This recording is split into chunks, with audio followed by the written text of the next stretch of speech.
Greetings! This is your teacher, Professor Keener, with another video in a series of tips for writing about literature.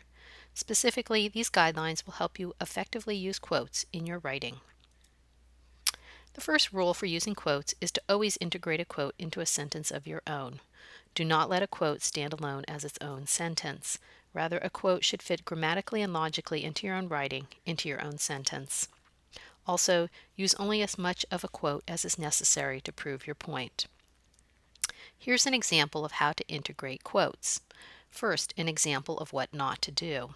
In the first example, the quote stands alone as its own sentence. In the second example, the quote is correctly integrated into the writing and into the analysis of the literature. Besides integrating quotes, quotes should be placed into context. Even though the reader of your paper has read the story, he or she has not memorized the story and would benefit from being reminded of who is speaking the quote, or in some cases, who is speaking to whom. It also helps to recall what the situation is. Typically, you can provide this context before the quote. Also, in some cases, you can present the context immediately after. The context does not need to be lengthy, just give enough information so readers can recall that moment in the story. Also, if pronouns appear in the quote, be sure it's clear who or what the pronoun refers to. First, an example of what not to do. The first quote is rather confusing. It's not clear who the inhabitants are or what everything is.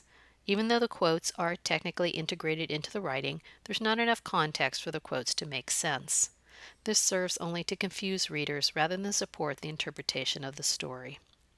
In the second example, the opening mention that the businessman had been in the Mexican village helps readers understand that the inhabitants must be the Mexicans of that village and that everything is what he sees there. To sum up, always integrate grammatically and logically quotes into your own sentences and into your analysis of the literature. Also, introduce quoted material so that readers understand the situation and/or the speaker and therefore will not be confused by the quote.